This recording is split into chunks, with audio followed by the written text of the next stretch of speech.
My first price target for CKB in 2025 is going to be 50 cents. Now, you may be wondering, okay, when specifically in 2025? I'm going to get a little bit into that later on the video. However, even though nothing I say is financial advice, this is my price target for CKB sometime in 2025. But even besides that, why is 50 cents my price target? It's because I do believe that it's very special. Keep in mind, the foundation of Nervos is, again, something called CKB. Now, CKB stands for Common Knowledge Base, which some people may think, okay, that's a questionable name. Maybe it's a little bit boring, but you know what? This is a practical, or should I say very functional project that's not playing any random nonsense games. Think about this, right? It's even been alleged that CKB is the most flexible and interoperable blockchain. That's a very bold claim, but you know what? There's a very key takeaway when it comes to this, and that is the word interoperability, aka, again, in this case, interoperable. Now, why is having interoperability so amazing? It's because there's many blockchains out there, many networks, but many of them, for the most part, they can't freely send data and value to each other, which of course is a very big problem. If we assume a real life scenario, let's say it's hypothetical because the example I'm going to use isn't real, but let's say it is. Let's say I'm using T-Mobile and then I can't call my friend who's using AT&T just simply because of the fact that I'm using a different carrier. Could you imagine if that was the case? That would be kind of bad. Now, of course, this problem doesn't exist, but I'm just saying, imagine if it was, or imagine if it did. Take a look at in the world of blockchains as of right now, because it's still in the early stages, in my opinion, the problem is still here. Again, many blockchains out there, many networks out there, they can't freely send data and value to each other. It's a big issue. And having interoperability, that is key right there. So when you think about Nervos, they're really thinking about how the space is evolving. They understand that, hey, there's going to be more blockchains that are going to pop up in the future. It's only natural to assume that. And they're preparing for that. That's how amazing it is. Now, let's not forget as well, CKB is allegedly the first fully Bitcoin isomorphic layer 2 solution. Now, you may be thinking, okay, why is this so amazing? It's because, for instance, you take a look at a very famous Bitcoin layer 2 in the case of Stacks. Stacks, quite essentially, can give developers the opportunity to potentially create new use cases for Bitcoin. So I think that right there is very fantastic. And when it comes to layer 2 for Bitcoin, yeah, I don't think it's obsolete. I think that, oftentimes people argue that, hey, Bitcoin doesn't have a good use case, which in my opinion, it's very limited. And that is why, again, a layer 2 exists to potentially help remedy that and maybe even increase the adoption of Bitcoin, because Bitcoin is primarily known as a store of value. There's nothing wrong with that. Bitcoin is, relatively speaking, very rare. Maximum supply is 21 million. Not to mention a bunch of Bitcoin was lost early on because a lot of people forgot their password, probably thought Bitcoin wasn't going to be worth that much anyways. So if you think about it, Bitcoin, relatively speaking, quote unquote, is rare. So I like this. Now, let's not forget, the purpose of something like this is to enhance Bitcoin by adding programmability and scalability.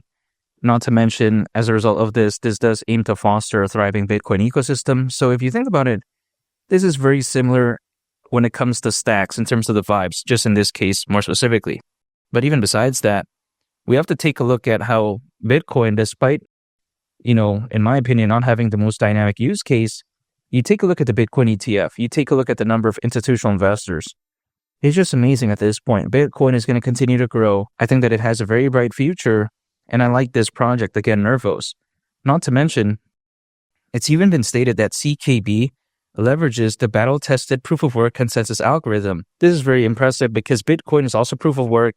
It's known for its rock-solid security. Also, you take a look at something else that is proof of work, aka Caspa, which is a block DAC. I'm very bullish on that too. But again, proof of work historically has been pretty battle-tested in terms of having rock-solid security. So I like this aspect. It's not like there's anything necessarily wrong with proof of stake, for instance. However, again, proof of work is known for its rock solid, security. It's like, for instance, is there anything wrong with a Volkswagen? No, I don't think so. But when it comes to a Toyota, what is it known for? It's known for its reliability. You know what I mean? So the way you take a look at it is that a Volkswagen, it's like proof of stake. But then when it comes to a Toyota, it's proof of work. Nothing wrong with a Volkswagen. Many people drive it, but rock solid reliability, security, I think that comes down to proof of work, aka in this example, Toyota. So the way I view it is that this is very amazing. So when I consider all of this, is CKB reaching the price of 50 cents really all that much to ask for? No, I don't think so. Now, my second price target for CKB is going to be 75 cents. which some people may think is kind of insane, but I disagree, because if it were to go to that price, considering current circulating supply, market cap would be around $34 billion. Well, to be a little bit specific, it's actually around 34.3. Let's say we want to round it up a little bit to 34.5. Let's say that is the case. It's not even that bad anyways. So you've seen Dogecoin reach over 80 billion, but you've seen Shiba Inu reach around 40 billion. Now, this is their all-time high market cap back in 2021. And the reason why I use this example is because I just don't see why this is too much to ask for. Also, BNB, keep in mind, reached over $100 billion of market cap back in 2021 as well. And at that time, really, there was far less institutional investors, far less enterprise adoption. Not to mention, if you take a look at even back in 2023, according to Crypto.com research, slightly over 2% of the crypto hacks that happened again that year actually occurred on the BNB Smart Chain ecosystem. So if BNB can reach over 100 billion at its peak, why can't CKB hypothetically go to around 34.5 billion and reach the price of 75 cents? That's just my opinion. Now, my next and final price target for CKB is going to be $1, which if you've been watching my CKB videos, you'll know that, again, this is my most bullish case scenario. And why is that? It's not just because I'm a fan of CKB. It's because I think that this run could be spectacular. I get it. $1 is slightly over a 100x from here, so it may sound insane, but keep in mind, there's over 600 million crypto owners as of right now, according to Crypto.com research. That's more than ever before in history.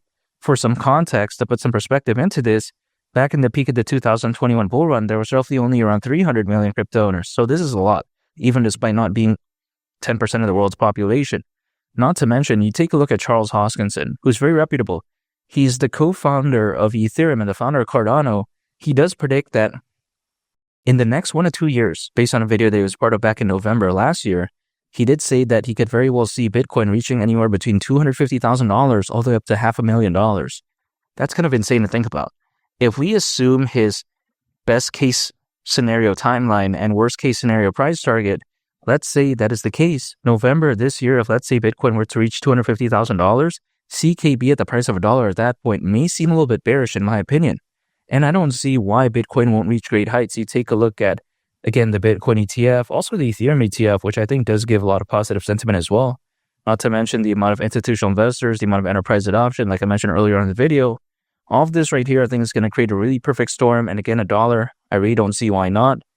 Now, how soon?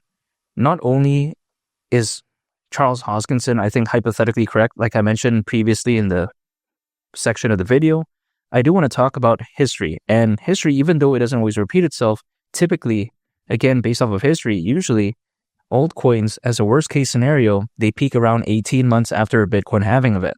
Now, the last Bitcoin halving event happened in April of 2024. So 18 months from then is October of this year, 2025. This isn't a surefire date, but I think it's a good benchmark, which is why I titled this video 2025 price targets. It could maybe happen a little bit earlier, which would be awesome, of course, or maybe even a little bit later, which is fine anyways. But I think if anything, again, this does give a good gauge in which we could very well see things peak as a worst case. I'm not guaranteeing it will peak at that time, but again, historically as a worst case, that has been pretty much the case for a lot of altcoins. Now, I view this as a marathon, not a sprint. That is dollar cost averaging because that is my buying strategy. So any type of income I'm acquiring, I'm holding, and I'm just waiting. Really, it's that simple. I don't bother with day trading, using leverage or swing trading when it comes to any cryptocurrency that I own. I just like to keep it simple again. And CKB at the price of $1 during this bull run, that right there wouldn't surprise me whatsoever. And make sure to subscribe if you gain value from this video. I'd greatly appreciate it. It's been Lee the Captain, and I'll catch y'all on the next one. I'm out. Peace. Bye.